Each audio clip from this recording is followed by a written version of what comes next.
Hey kids, this is Ivan. How you doing? I don't know if any of you have considered becoming a YouTube producer. I guess that's what I'm called. Uh, but if you ever thought about that and wondered, well, what would I talk about? I'm here to tell you, don't worry, the subjects will present themselves. And today's subject is no exception. I'm looking at the RPG Brigade yesterday, and I come up with this brilliant post, very thought-provoking. And it's by Morton Strostrup. I hope I'm butchering your name. But he's talking about the idea of, let me just quote a little bit here. He's talking to some friends of his, fellow RPG players. The topic landed on player control, or more specifically, the lack of player control during a barbarian's rage, a vampire's frenzy, an investigator's moment of insanity, or fugue states. And I'm thinking of all other kind of things like werewolves, anything where you are manifestly not yourself. You are not in control of your character, at least in a story manner.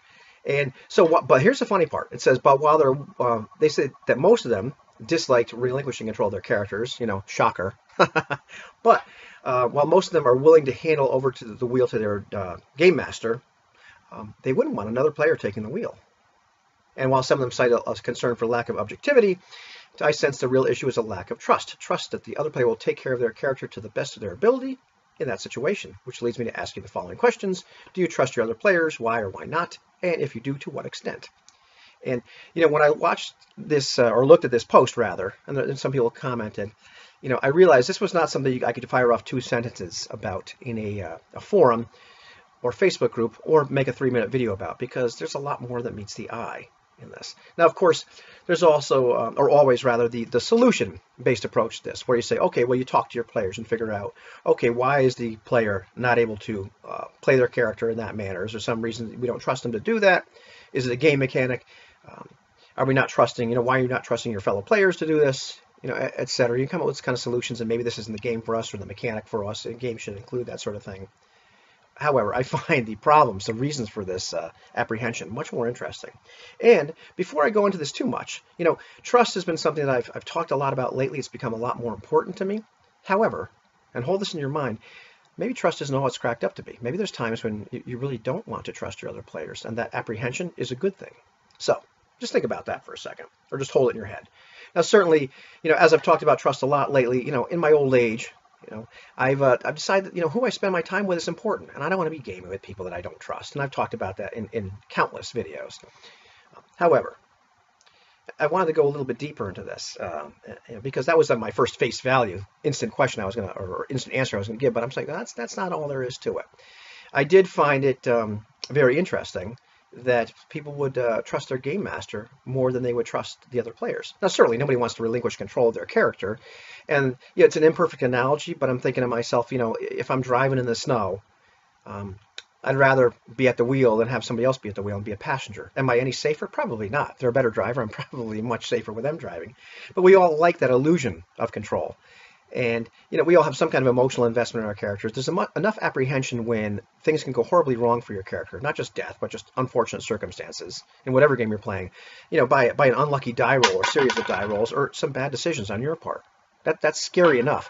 The idea that now you're not in control of that and you have to sit back and watch, or even worse, you're not at the session. Like, say you weren't able to make it that night, because other people talked about all these various situations where somebody else might be in control of your character and how they didn't like it. And many people said, overwhelmingly said, no way, I'm not having that happen. And, you can trust me to play my guy when he's freaked out or whatever, not himself. I'll do a good job. Or nobody's playing my character while I'm gone, But I found it really funny, that the people would trust their game masters more than the other players. It made a little bit of sense, but first of all, the first thing I'm thinking of is if you read forums, you watch videos and whatnot, when people are talking about the relationship when they're having with their game masters or game masters with their players, one of the most frequent things that comes up in discussing that relationship is the idea that maybe it's a little adversarial, maybe there's a little lack of trust, maybe the game master is taking away my agency if I'm a player, or I don't trust them to make fair rulings all the time, etc. May I want rules to protect me or whatever. We've all seen these discussions and videos, and game masters, are held up to this high moral standard. We all should be held up to a high moral standard, but I believe sometimes game masters are held up to an even higher standard by their players. And the idea that after all this, adversarial talk, on average,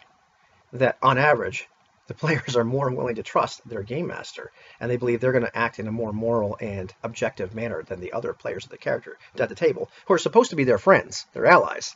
I found that very intriguing, very funny. And of course, my working hypothesis right off the bat is, okay, well, the game master has the most investment in the game in terms of preparation, in terms of wanting people to continue to play in their game, maybe emotional investment in the game. And okay, maybe they have more emotional investment and time investment in the game than the other guy sitting next to you. And so they're less likely to screw you in that vulnerable moment. They have all kinds of ways to screw you if they want to. They don't have to do it that way. Whereas the other player may really not care as much about the game, may not care as much about your character, may just want to rib you a little bit and tease you. And certainly Jeffrey MacArthur's video that he made before mine about this, that reinforces that belief. And there's nothing wrong with that game style either that Jeffrey talks about. I've certainly played in games where we ribbed each other mercilessly and we're kind of brutal to each other, as long as it was all in fun.